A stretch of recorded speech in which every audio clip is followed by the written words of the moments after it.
busy clearing their railroad of leaves and broken branches.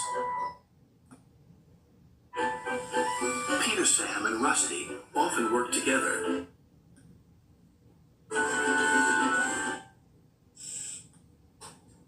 One day, Rusty helped Peter Sam to a water tower.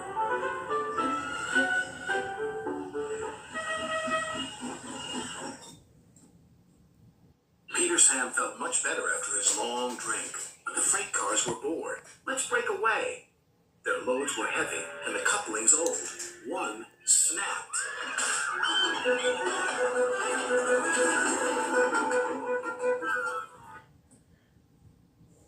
Faster, faster, shouted the freight cars.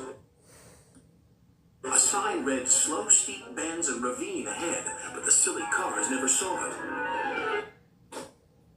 Then, it was too late.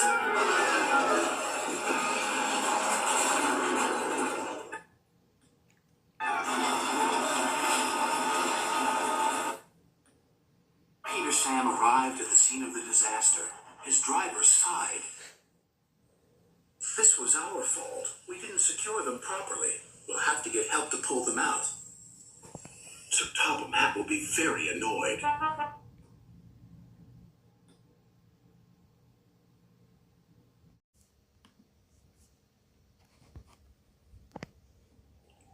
And he was. You will work in the yards until I can trust you again. Duncan was delighted with Peter Sam's dilemma. Fancy not securing your freight cars on a hill. He'll come back to spook you and your special funnel.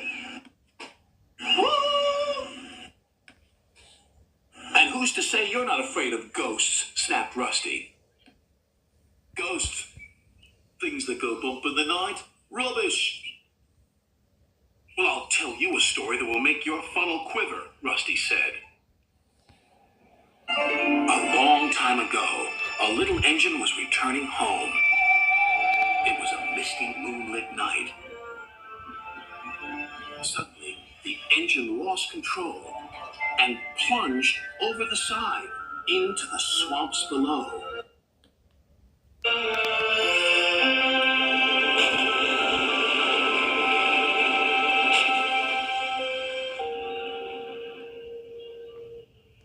He was never found again. But many a workman will tell you that when the moon is full, they have seen the little engine trying to get home, but he never reaches the other side. So what do you think of that, Duncan? Rubbish, replied Duncan.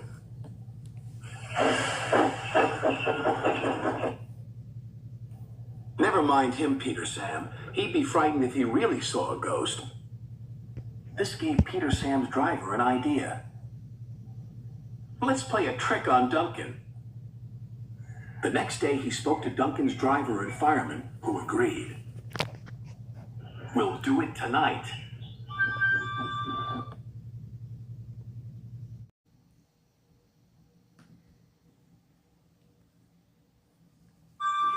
Duncan had to take coal cars to the slate mines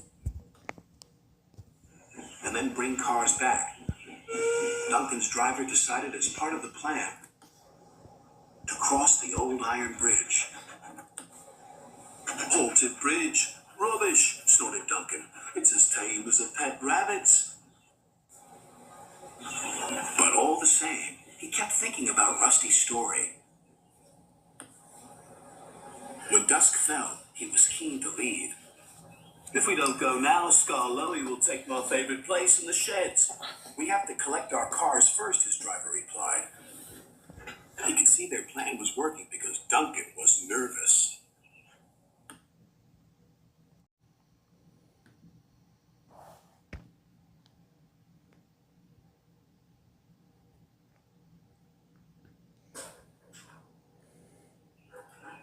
When night fell, they set off.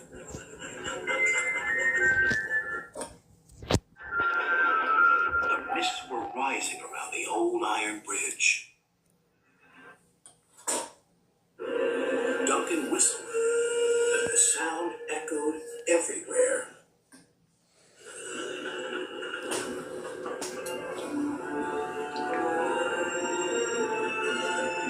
Then, ahead, he saw flickering lights. His driver knew they were only insects that shine brightly at night. But to Duncan, they looked like an engine.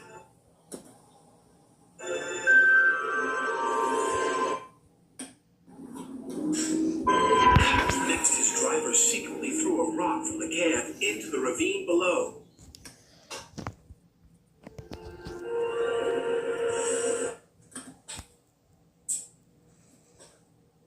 It's the ghost!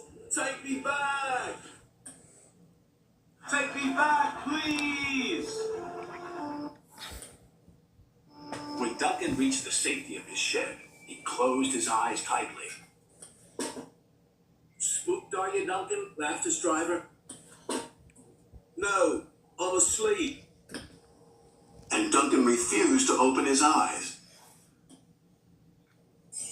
He did, though, when he thought his driver wasn't looking, just to make sure that he was still there.